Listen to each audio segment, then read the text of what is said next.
Әкият китабына рәхим итегез. Баязит, Розалия, Мурадым һәм Тимерхан йөгрегез бында якынрак. Уңайлы итеп ултырыгыз әле. Алгарак шул Баязит. Ана шулай. Һаумыгыз бәләкәстәрем? Һаумы Ләйсән апай. Ләйсән апай, ничек шулай һаулы карашаһың? Һиндстанда шулай һаулы карашалар. Намасте дип атала ул. Ягъни һез дә кабатлап карагыз.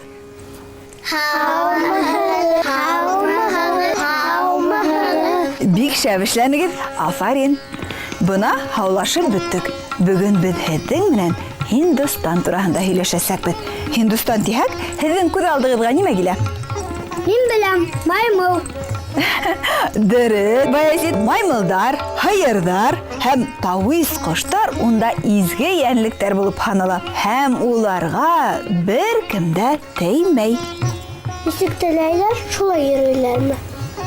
Әйе, әгәр дә һыйыр автомобиль юлында ял итеп ятһа, машиналар уны урап үтә. Һиндстанда ауыл хужалығы төп урында тора. Бойдай, мамык, сәй һәм картуф үстерәләр.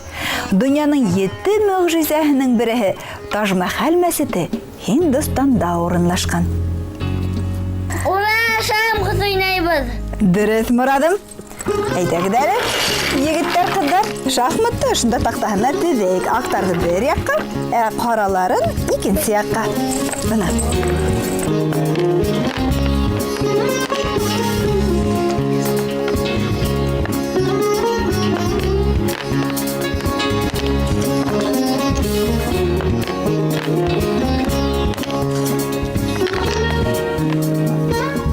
Шахматты Һиндстанда уйлап тапҡандар. Был уйынды хәҙерге заманда ла балалар да, ҙурҙар да яратып уйнай. Хатта компьютерҙарҙа шахмат уйнай әле. Был ысын спорт төрө. Ә кемегеҙ шахмат уйнай белә? Өсөгөҙҙәме? Төшөрөгөҙ ҡулдарығыҙҙы. Улайһа, был партияны Мурадым менән Баязит уйнаясаҡ. Әйҙәгеҙ, башлағыҙ, егеттәр. Олай йөрөй алмай. Я бер саҡҡа йөрөй, я 3 саҡмаҡ йөрөй. Ашығанда ғына ошолай йөрөй ала. Әйе, дөрөҫ әйтә Мурадым. Беҙҙең пешка бары тик алға ғына йөрөй, ашағанда ғына ситкә ашай бит. Әйҙә, йөрө Баязит пешка менән. Афарин, дөрөҫ. Һәм пешка беҙҙең иң көсһөҙ фигура. Артабан.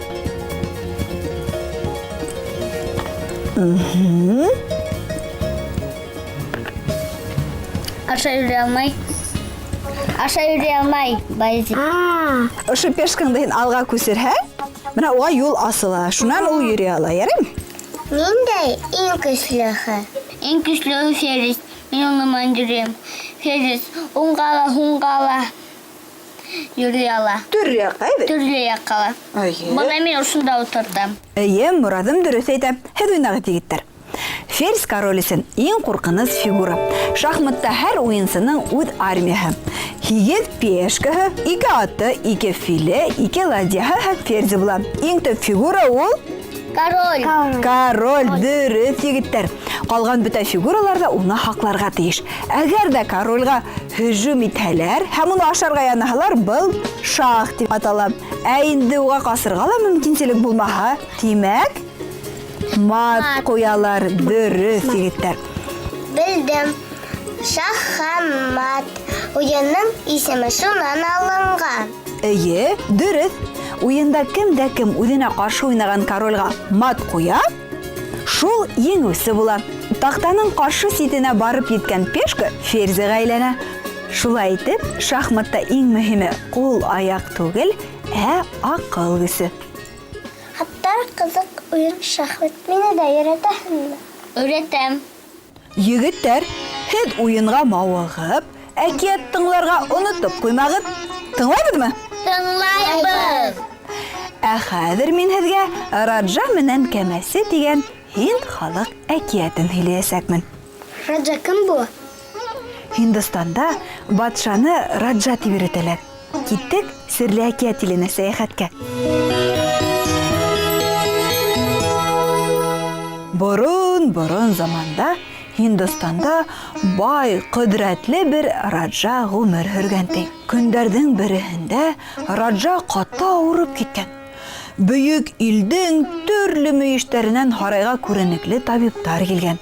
Ләкин берәү дә Раджага ярдәм итә алмаган. Авыру Раджа үҙен көндән-көн хөртөрәк, көндән-көн хәлһеҙрәк тоя икән ди. Шулай бердән бер көн һарайга бер ҡарт килгән дә Раджага: «Мин һине сиреңдән дауалай алам, ләкин шундай шарт ҡуям. Һин миңә иң ҙур филдең ауырлығында алтын үлсәп бирергә тейешһең», тигән ди. Раджа һауҡас ҡартҡа иң ҙур фил ауырлығында алтын бирергә вәғәҙә иткән. Бер нисә көн үткәндән һуң Раджа ысынлап та шәбәйгән, ҡарт менән иҫәпләшер мәл килеп еткән ди. Тик иң ҙур филде үлсәр өсөн ҡайҙан үлсәү табырға ла аҙаҡ нисек шул саҡлы алтынды үлсәргә тигән һорау килеп тыуған. Раджаның әмере буйынса Һиндстандың төрлө тарафтарынан һарайға барлык аҡыл эйәләре, ғалимдар саҡырылған. Раджа иң ҙур филде вә алтынды үлсәргә үлсәү уйлап табыусыға ҡиммәтле бүләк вәғәҙә иткән. Аҡыл эйәләре, ғалимдар 3 көн, 3 төн буйына баш ватҡандар. Ләкин бер ни ҙә уйлап таба алмағандар. 4-нсе тәүлеккә сыҡҡас, һарайға ниндәйҙер бер фәҡир килгән дә: «Мин бер үҙем үлсәүһеҙ-ниһеҙ теләһә ниндәй филде, ә унан һуң шул тиклем алтынды үлсә алам. Ошо турала Раджаға белдерегеҙ әле», тигән ди. Һарай һаҡсылары был фәҡирҙе туҡмай ҡыуып сығарып ебәргәндәр икән. Һарай ғалимдары, аҡыл эйәләре уйлап таба алмағанды, керенә ҡатып бөткән был хәйерсе нишләй алһын инде, дип фекер йөрөткән һаҡсылар. Раджа шау-шыуҙы ишетеп, һарай һаҡсылары башлығын саҡыртып алғанда, йорт алдында: «Ниндәй ғауға ул?» дип һораған. «Бөйөк Раджа», тигән һаҡсыларҙың башлығы, әле генә керенә ҡатып бөткән бер алйот килде лә: «Үлсәүһеҙ-ниһеҙ, мин яңғыҙым, һеҙҙең иң ҙур филегеҙҙе, ә унан һуң инде шул тиклем үк ауырлыҡтағы алтынды үлсәй алам», дип шапырынды. Ул әлбиттә алдаҡсы. «Беҙ ана шул әҙәмде ҡыуып ебәрҙек», дип яуап биргән ди. Раджа был кешене хәҙер үк кире бороп алып килергә бойороҡ биргән. Бойороҡ шундуҡ бойомға ашҡан. Раджа фәҡирҙе асыҡ сырай менән ҡаршы алған. Унан: «Кем булаһың? Һиңә нимә кәрәк?» дип һораған ди. «Мин кәмәсе», тигән таныш булмаған әҙәм. «Үҙемдең кәмәм менән кешеләрҙе изге Ганг йылғаһы аша бер ярҙан икенсе яҡ ярға сығарам. Ошо рәүешсә эшләп ғаиләмде аҫырайым. Һеҙҙең ҙур филегеҙҙе, ә унан һуң шул тиклем үк ауырлыҡтағы алтынды бик ябай һәм еңел үлсәп була. Быны һин ҡалай итеп эшләйһең?» дип Раджа ҡыуанып киткән ди. «Бөйөк Раджа, хәҙер һеҙ көллөһөн дә үҙегеҙ күрерһегеҙ. Тик фил ҡыуыусыға иң ҙур филегеҙҙе йылға буйына минең кәмәм бәйләнгән урынға ғына алып килергә ҡушығыҙ», тигән ди кәмәсе. Раджа фил ҡыуысыға уның һорауын үтәргә бойорған. Шунан үҙенең ғалимдарын, аҡыл эйәләрен эйәртеп, шулай уҡ был тамашаны ҡарарға киткән ди. Бына филде йылға буйына алып килгәндәр. Кәмәсе филде кәмәгә индерергә ҡушҡан. Фил йөк кәмәһенә ингәс, һыу кәмәнең ситенә үк еткән ди. Кәмәсе һыуға төшкән дә, кәмәнең һыу еткән тәңгәленән генә аҡбур менән һыҙып ҡуйған. Һуңынан филде кәмәнән ярға сығарған ди. «Хәҙер кәмәгә алтын тейәргә бойороҡ бирегеҙ инде», тигән ди кәмәсе. Кәмәгә алтын ташырға тотонғандар. Уны аҡбур менән һыҙылған урынға һыу еткәнсе тейәгәндәр. Бына хәҙер фил ниндәй ауырлыҡта булһа, алтын да шул ук авырлыкта дигәндәй кәмәсе. Бұл хәлде карап торучылар барыһы ла фәкыйрь кәмәсенең зирәклегенә, тапкырлыгына хайран калгандар ди. Бөек Раджа бұл фәкыйргә бүләк итеп 10,000 алтын рупий бирергә буйырган һәм кәмәсене һарайына сакырган ди.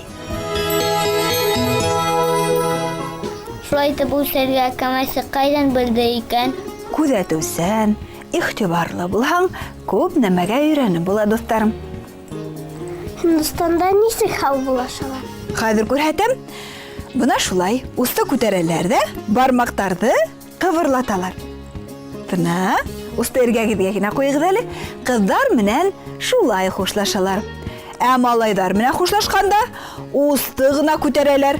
Бармактарды кывырлатырга ярамай. Әйдәгез әле үскәннәрем, безне карап утырган кызлар, малайдар менән хушлашайык. Кызлар! Малайдар! Һаубыз! Осрашканга тиклем.